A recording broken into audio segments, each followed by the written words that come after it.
Bonjour monsieur, moi c'est l'étudiant Takam Bekel, étudiant à l'École nationale supérieure polytechnique de Douala, sciences de l'ingénieur, filière énergie niveau 4. Bonsoir, monsieur. Moi, c'est l'étudiante Bama Chorina Noël à l'École nationale supérieure polytechnique de Douala, déléguée énergie. Nous allons donc vous exposer la quintessence de nos recherches sur l'écoulement laminaire et turbulent dans un barrage hydroélectrique. Introduction et généralité. Un barrage hydroélectrique, c'est une structure destinée à la production de l'énergie électrique à partir de l'énergie d'un fluide en écoulement, notamment de l'eau. Le barrage hydroélectrique, pour son fonctionnement, dépend de plusieurs paramètres tels que la capture de l'eau, qui est un réservoir d'eau situé en amont du barrage pour fournir en continuité l'eau aux turbines pour la production du courant électrique. En deuxième position, nous avons le contrôle du débit. Des vannes situées à l'entrée des conduites forcées permettent de contrôler le débit d'eau qui passe à travers les turbines. Troisième, nous avons les conduites forcées. L'eau du réservoir est acheminée vers les turbines à travers les conduites forcées pour des turbines résistant à la pression qui descendent du réservoir jusqu'à la centrale électrique.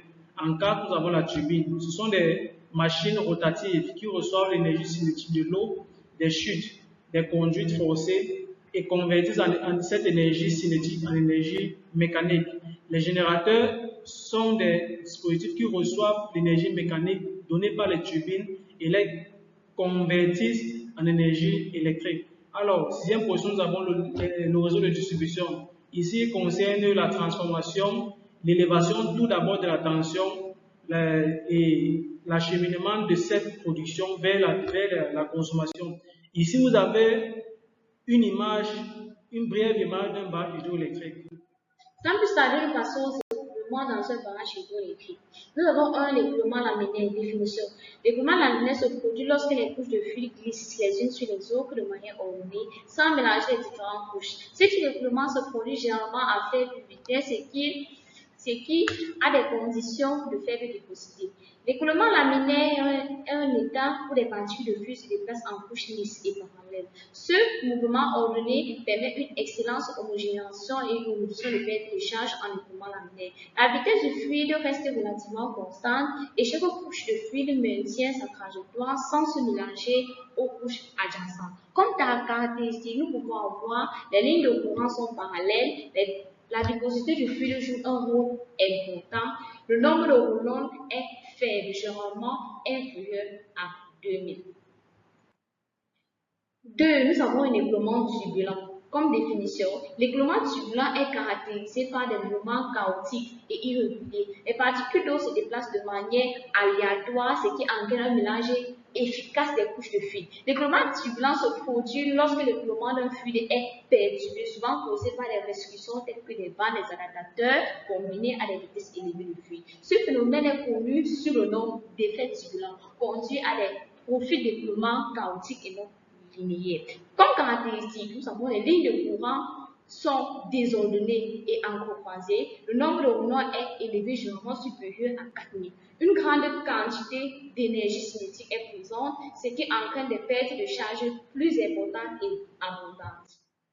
Description des écoulements dans un barrage hydroélectrique. L'écoulement de l'eau dans un barrage hydroélectrique se retrouve principalement dans les conduits forcés qui acheminent de l'eau du réservoir jusqu'au turbine. Raison pour laquelle l'écoulement laminaire est favorisé dans les conduits forcés.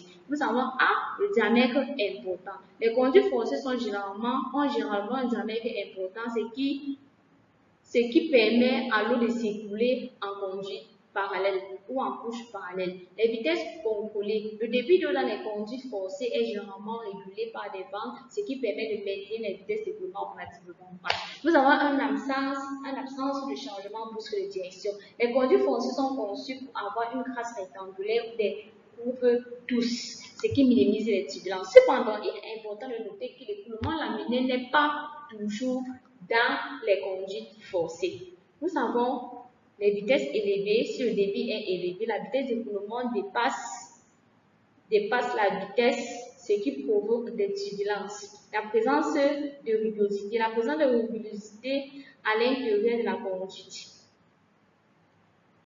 Description de l'écoulement dans un barrage hydroélectrique. Comme équation, nous avons le nombre de Reynolds. Le nombre de Reynolds est un nombre sans direction utilisé en mécanique des fluides. Il caractérise l'élément en particulier la nature origine laminaire transversale turbulent. Le nombre de Reynolds représenté par le rapport forcé. Nous avons le nombre de Reynolds égale à rho VD sur U. Nous avons rho la masse volumique du fluide, V la vitesse moyenne, D le diamètre de la conduite, U la rugosité dynamique et U la vélocité cinématique. Théorème de Bernoulli pour les fluides réels. Lorsque le fluide est réel, la viscosité est non nulle. Alors, au cours du déplacement du fluide, les différentes couches frottent sur les corps. Perte de charge régulière. Ce genre de perte est causé par les frottements intérieurs, ce qui produit dans les liquides.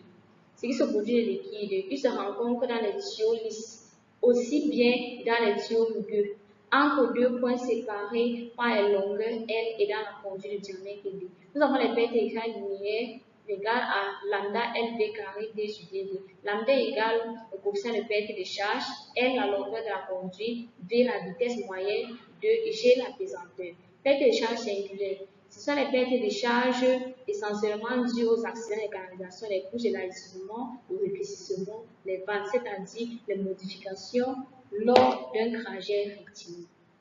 Delta HSR ont égal à somme des cas IV carré sur DG, K étant le coefficient à dimension réelle. Perte de charge totale, c'est la somme des pertes de charge linéaires et la perte de charge singulière. Pour déterminer les pertes de charge, nous utilisons un diagramme de Modi. Le diagramme de Modi est utilisé pour déterminer les pertes de charge delta P correspondant à une diminution de pression et de débit à travers les tuyaux. Ce diagramme trace les coefficients de frottement de Darcy-Wabash en fonction des nombres de Reynolds RE pour une variété de rugosité relativement, c'est-à-dire la hauteur moyenne, la rugosité du tuyau rapportée au diamètre du tuyau. Conclusion.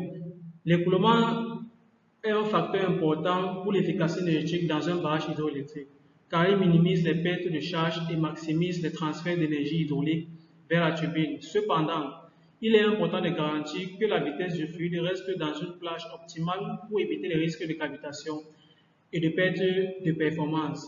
L'écoulement laminaire présente des avantages par rapport à l'écoulement turbulent parce que l'écoulement laminaire ici exclut les pertes de charge dans une conduite, ce qui donne l'entière production énergétique de l'énergie cinétique de fluide hydrogène de l'eau qui descend dans les canalisations vers les turbines.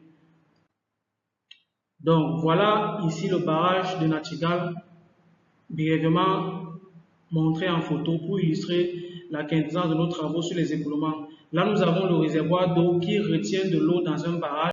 Ensuite, nous allons les faire passer vers des canalisations forcées que voici. Et donc, ces canalisations forcées vont prendre de l'eau du bac ou bien de la réserve pour les cheminer vers les turbines qui sont à l'intérieur des caissons. Donc, ces turbines vont recevoir de l'eau. Mais à l'intérieur de ces canalisations, nous pouvons avoir des écoulements turbulents qui vont ici faire ce qu'on appelle une perte de charge de l'énergie cinétique venue de l'eau qui vient du réservoir. Merci pour votre aimable attention, monsieur. Merci.